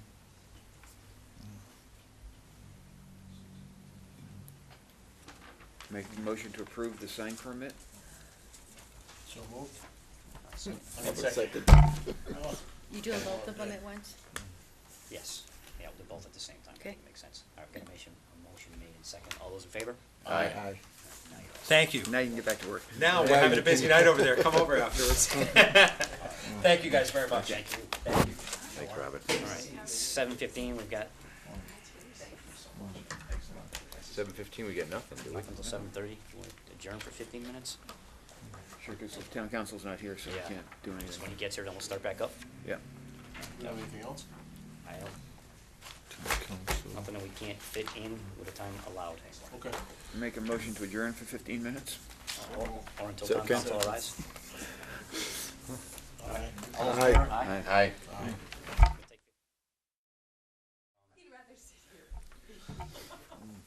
All right, we've got some issues we want to run by with our town council, as far as some zoning issues and zoning enforcement issues. So without further ado, Mr. Donahue, if you'd like to step into the hot seat and Good evening. Good evening. How are you? I'm good, thank you. all right, who's, And get out of here before the snow starts, I'll be okay. I think we can do that. But not much. As long as you're not on the Cape. George, you want to start, or or should we start as the board with the Graziano complaint? Why don't you Graziano first, then we'll get into this other stuff. All right, we've got an issue, I don't know if you know the history of this. Graziano's has a business that they're running on a residential property, which they're entitled to. But I guess the issue is one of the lot behind is a residence. They're claiming that as the frontage, but in essence using that for the business. So we've asked the building inspector to go and verify that, and he says that it in fact does meet the bylaw. But according to our frontage bylaw, it says frontage must also provide meaningful access to the parcel, which unfortunately this does not. The parcel that this, or the house, or the street that this fronts on is an unimproved right-of-way. Within our bylaws, you have to have frontage on an improved right-of-way to be, in essence, a buildable lot. So the residential lot that was behind the business abuts the property. That was given building permit for the frontage, even though it's not accessible from the accessible road, if I said that correctly. So in essence, they either have to improve the road or make the lot accessible and/or remove the commercial product element from the residential part of the lot. Because the business is using the lot for business, but it is zoned residential and it's not under the special permit that we have written. Well, and I'm going to suggest this. My history, my recollection of the history of this particular parcel is that this started out as a use that was allowed by special permit. The stand that's there and the Christmas tree shop and all of that. Yeah, I think it was pre-existing non-conforming, somewhat grandfathered. Well, it was, but then they went out and got a special permit for uses that were there, so it got converted to a special permit. Then there was a decade ago or so, maybe even longer now, an issue that arose with respect to the new structure that is currently there, not complying with all of the requirements of the special permit or being allowed as a permissible use in that zone. And the Grazianos hired counsel who came in, and there was actually a ZBA hearing with respect to whether or not this land qualified as a farm under the farm exemption. And they had gone out and purchased or leased land down the street, but on the other side of the road, and to get the 5 acres that they needed. And at that point in time, to avoid protracted litigation and potentially really some serious costs to the town and just fees and expenses in trying to define what this was, there was an agreement, as your board probably knows, entered between the board and Grazianos with respect to the decision that the ZBA entered. the planning board negotiated a settlement with the Graziano saying, we will not appeal the zoning board of appeals decision if you, or we can agree as to how this property is going to be used going forward. And they entered into that agreement. Correct. And for years, it's operated sort of under that agreement. There were some objections by abutters that there wasn't compliance and different things that were going on. And then apparently, in the recent past, the last year or two, that agreement or the settlement of that dispute was amended by a new agreement that was entered between the property owners and the board. And I'm not trying to run away from this, but I had no involvement in that. I really didn't know that was happening until after it was already said and done. So I don't really understand the specifics of what that agreement was. But it now has come down to an issue of the building inspector being asked to be enforce that agreement or the violations of that agreement. And so if the building commissioner has been asked by the board to enforce that agreement, and he's reviewed it, and he has made a determination that it is not in violation of the agreement, because it's not in violation of the zoning bylaw, then whoever made that request, if it was the board that made the request that he review it, from his decision, you have 14 days to appeal that decision to the zoning board of appeals. If he fails to make a decision within 14 days after you've made a written request to him for enforcement, then you have a right to appeal to the zoning board of appeals within 30 days of that 14-day deadline. Now, I'm not sure what the timeframes are that are involved here, but that would be the procedure that would be required with respect to that agreement and the enforcement. Now, there may be, and I'm not saying there is because I'm not familiar with the agreement, there may be a mechanism independent of zoning to enforce the agreement through the court system, but I don't know that to be the case. I haven't been asked to review the agreement, and I haven't reviewed it in depth with respect to that aspect of it. Because the general rule for requests for action by the building commissioner, you have to file a written request for action saying, we believe there's a violation, please review and determine whether there is or there isn't. He has 14 days from the receipt of that request to give his decision to the complaining party, be it the board, if it's a member of the board or an individual, then to that individual or that whoever. And then that person has the 30 days to appeal to the zoning board of appeals. If the building commissioner fails to take any action within a 14-day window after that written request for action is taken, for the purposes of 40A and the zoning, it's deemed to be a denial of the requested action by the petitioner, and the petitioner has 30 days to file with the zoning board of appeals. That not happening, the statute's run, and there's no mechanism to go forward to enforce the violation of the zoning bylaw with respect to that particular claim. Okay, well, I believe we have made a written request. This is the letter of opinion we've gotten back from the building inspector. I think it's dated yesterday. This is the initial letter, with an initial, for lack of a better term, evidence, a picture showing the violations, or violation. And it was an agreement. I'm going back maybe a year and a half ago, because there was some numerous complaints. We did site visits. We found several problems. We had asked them to address those problems. They said they would. And we entered an agreement saying that they would, in fact, address all those problems. And then a year later, we got more complaints. Come to find out they had not addressed those issues. And that has brought us to the path where we are now. Okay. So there's, one major issue that we're trying to, remedy. So that's what we're trying to achieve right now at this point. Okay. And so this is a request for the violation, and this is the response.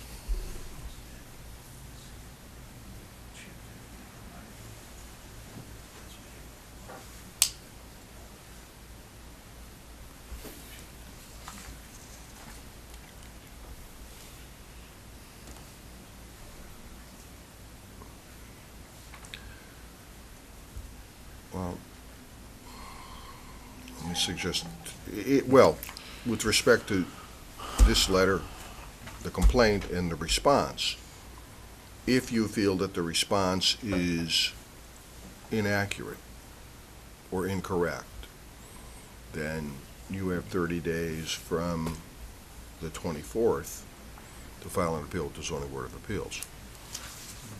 But the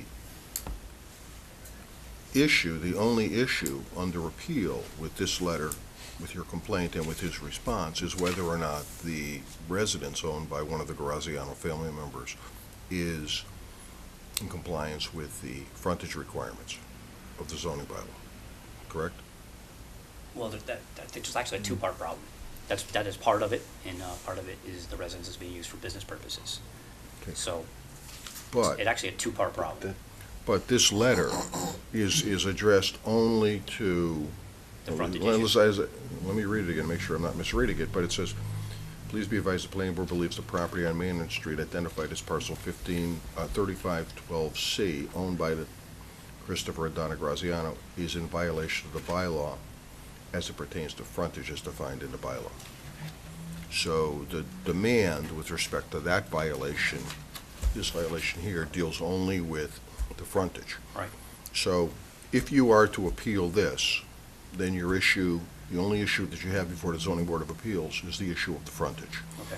The issue of the use of the residential property in violation of the commercial provisions with respect to uses permitted in a residential zone hasn't been presented to the building commissioner, nor has there been a finding by him as to whether they're in compliance or non-compliance with respect to that issue. Okay. So you don't get both, if you That makes sense. appeal this, Right.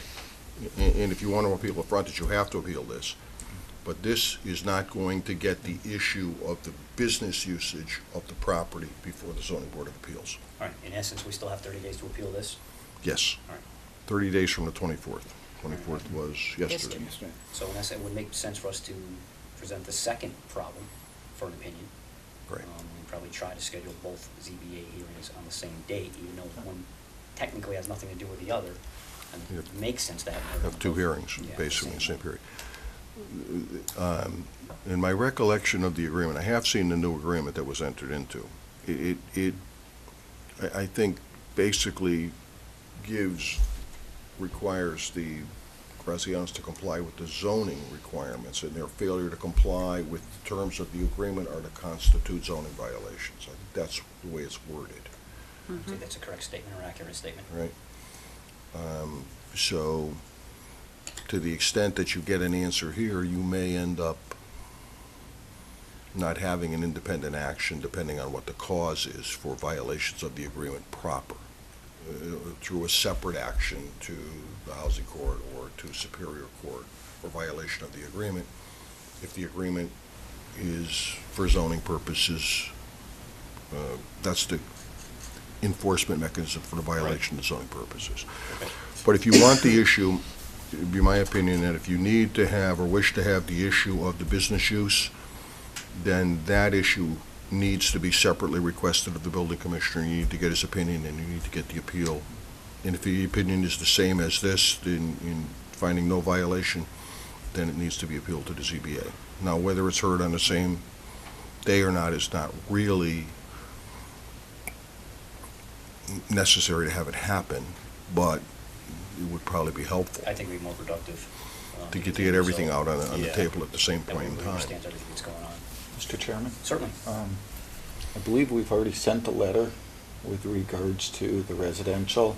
As a matter of fact, I believe we listed in the letter, we asked him to relook at section 2 of it, which talks about a business use on the residential property, and he responded and said, I find no violation. And do we have copies of those? And do we know when they were sent? Not with me, but it's past 30 Maybe past days. 30 Exactly. And we've already asked him for an opinion. He gave us his opinion. It's past 30 days. From what I understand, we don't have the right to appeal that. No, No, we everything can in ask them to between do was letter. verbal. I You believe can he wrote s- back to us, I find no violations. Go ahead. The case law on that issue is that if there is a request, there is a response, and there's no appeal taken, unless it's changed, unless the law is changed, you can't now file another request on the same issue to the building commissioner for a review to start a new appeal period. You have to act on the complaint when it's responded to. And the purpose for that, the courts have said, is to keep a property owner from having to continually face the same issue over and over again by people filing complaints and coming forward. You have a decision, you appeal it, and you have a decision made. If you don't appeal it, then it's a statute of limitations. It's a short statute of limitations, but it is, and you don't have a basis to go forward. Now, the Zoning Board of Appeals could determine that they're going to hear it, but if the issue is raised by an interested party saying you don't have the authority to hear it, and they still hear it, if you want to go beyond that decision to the housing court or to the Superior Court, there's a very good chance, actually, probably a 99% chance that court is going to say there's no jurisdiction. Now, would that be the complaint issue from this board? Now, so what's for our reason, if we get another complaint from a citizen, will that change the dynamic of this? No. It will not? No, if the issue has been determined, it's been determined. It really isn't going to matter who's going to bring the complaint. It's a matter that the issue's been brought. And that applies even if there's no response. Same period. You have 30 days from the no response. If there's no response within the 14 days, that 14 days is the period when the right to appeal the inaction of the building commissioner. And the purpose for that the purpose for that requirement is, and that's by case law, not necessarily by statute, because if you look through 48, you're not going to find that particular language. But the purpose for it is to prevent a person with an issue from filing a complaint, having the building commissioner take no action, and having the complaining party have to sit there for 6 months or a year with no remedy for the inaction by the building commissioner to take any action. So it allows the complaining party to move forward and get the issues resolved. Interesting. All right, we certainly have to deal with what we have in front of us. And as far as the past, I don't know. I'm kind of stuck there. All right, well, that's one issue. The second issue is along the same lines. He's answered all the questions. Oh, okay.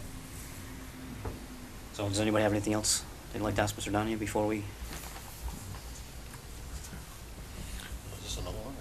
I mean, As far as George goes? Yeah. No, I think he says his I questions have been mean, answered. my issue was I have 4 complaints that were filed with the with the zoning enforcement officer, none of which had any action taken on them. He was reminded of them a couple times and nothing was ever done. And of course it's after 14 days, it's after 14 plus 30 now. So I find it difficult to say that he actually made a determination. I mean, he didn't even bother to go out and look at them. But if that's the way he's going to operate, that's the way he's going to operate. And I guess in the future, we're going to have to do a lot more appeals to get any action out of him, is the only thing I can see. Well, what will happen too, though, in practicality,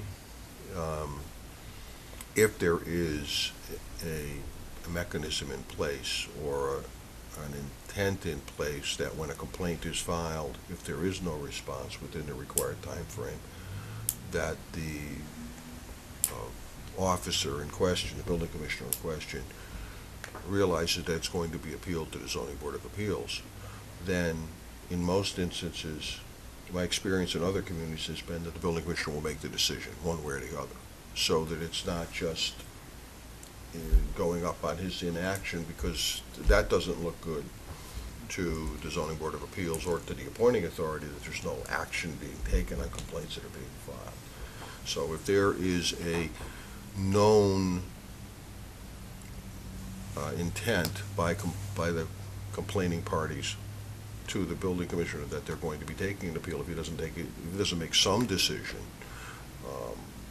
that he's going to give you some type of written decision, just to avoid the criticism that you're not doing your job. All right. Not what I want to hear, but unfortunately is what's been put in front of us. I will tell you, though, for the purpose of this meeting, I have not reviewed the other mechanisms, if any, that might be available to enforce that agreement.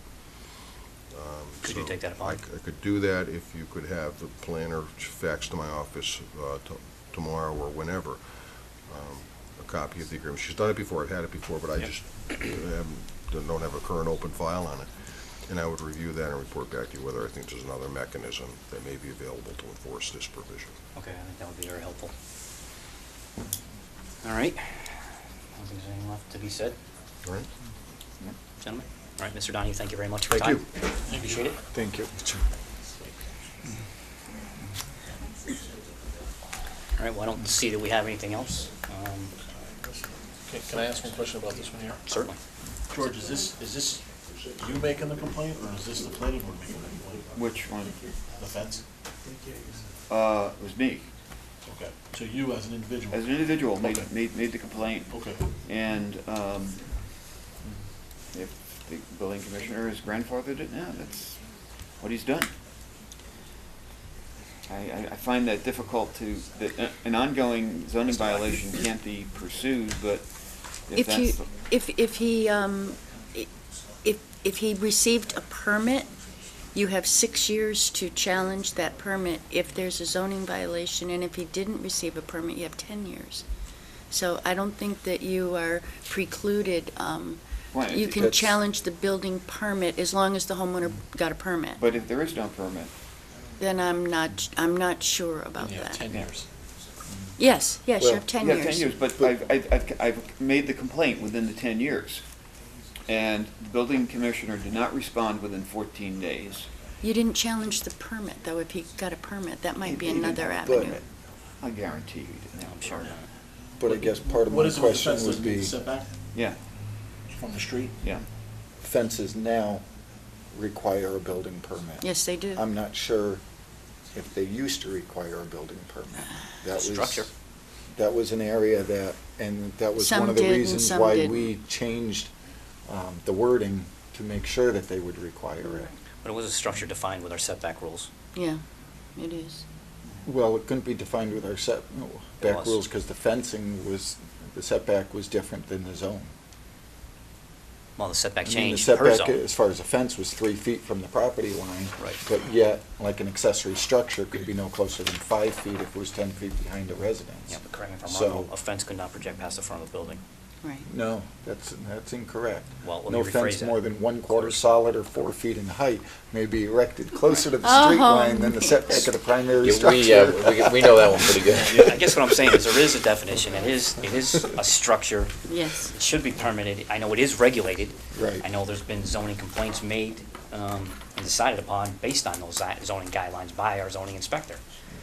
So, And I believe the wording that we now have as far as the fence is, any boundary fence needs a permit. right, in essence, we made it more stricter, or you need to get a permit to do more, I guess, for lack of a better term.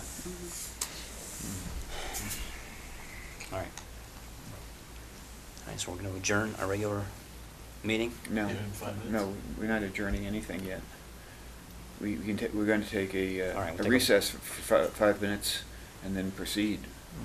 Well, you're gonna vote. No. We're going to vote Go to, into an executive session. Yeah. queer. You're gonna vote, go into an executive session, and you're gonna take a roll call vote, and then open session will be closed. Okay. Okay, so To return only to I'll make a close. motion to go into an executive session for the purposes of dealing with a personnel issue, unless the subject requests it be held in open hearing, open meeting. No. All right. And only to return to close. Only to return to close, only to close, to adjourn the meeting. Okay. Ty, are you in favor of this motion? Yes. Wait, you need a Well, second. Second. sorry. All right, I'm going to ask for, Motion made and seconded. I'm going to ask for vote individually. Ty? Yes. Sandro? Yes. Ralph? Yes. George? Yes. All right, I vote yes as well. All right, with that being said, we're going to go to executive session.